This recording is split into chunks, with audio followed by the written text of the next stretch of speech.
Welcome to this explainer. Today we are diving straight into the absolutely fascinating world of quantum computing.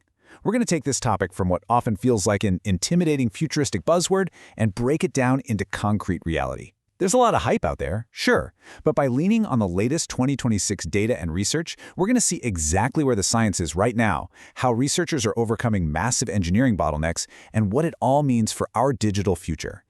To get a real sense of where this industry actually stands right now, we've got to go back to a term coined by physicist John Preskill in 2018, the NISQ era.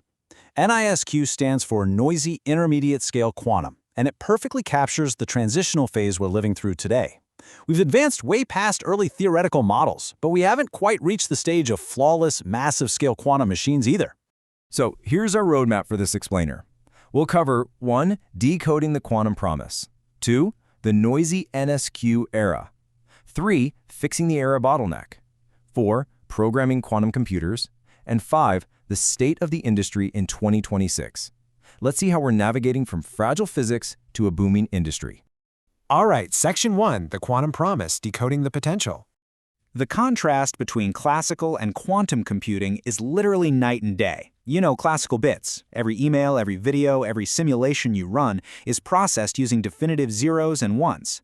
But qubits, they exist in what's called a superposition of both states at the exact same time. It's like a coin spinning in midair instead of just sitting heads or tails on a table. As the UK Government Office for Science pointed out, a qubit in superposition can be a simultaneous combination, say 75% 0 and 25% 1. And that probabilistic nature, that is the absolute engine of quantum power. And that is exactly why industries across the globe are pouring billions into this tech. Because of superposition and entanglement, we can run completely new algorithms that are basically impossible for classical computers to handle. We're not just speeding up old math, we're cracking entirely new types of problems. We're talking simulating incredibly complex quantum chemistry, turbocharging machine learning, totally rewriting the playbook for drug discovery, and eventually having the raw computational horsepower to shatter current public key encryption. But to actually harness all of that power, we need a reality check. That brings us to Section 2, the noisy NISQ era hardware fragility. The real catch here is just how incredibly delicate that superposition state actually is. The noisy part of the NISQ era. That means these qubits are in a constant losing battle with their environment. The slightest temperature shift or a tiny bit of electromagnetic interference causes something called decoherence. Plus, we've got imperfect gate fidelities, meaning every operation we try to perform introduces tiny but critical errors into our calculations. Basically, the hardware is fundamentally fragile. So in this intermediate NISQ phase, we're generally working with just 50 to a few hundred physical qubits. Honestly, that's an amazing achievement on its own. It's enough to navigate mathematical spaces that classical computers couldn't even dream of brute forcing. But here's the rub. Classical computers work because they rely on massive physical redundancy to catch their errors. With only a few hundred qubits, we just don't have the hardware overhead required for rock-solid stability. So how do we fix that and actually make these machines useful? Section 3, the error bottleneck, fixing quantum errors. This is where quantum error correction, or QEC, becomes absolutely vital. Right now, this is the single biggest bottleneck to scaling up quantum tech. To get just one perfectly stable, error-free logical qubit, you might need thousands of physical qubits working together just to monitor and correct its mistakes. But as we just discussed, we definitely don't have millions of qubits lying around to spare. We desperately need a much more efficient way to do this if we want near-term, fault-tolerant computation.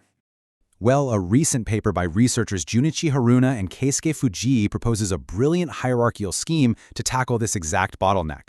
They stitch two concepts together. First, the upper layer uses hypergraph product codes. These are fantastic because they have a constant encoding rate, meaning you don't need an exponentially exploding number of physical qubits as you scale. Second, the lower layer uses rotated surface codes.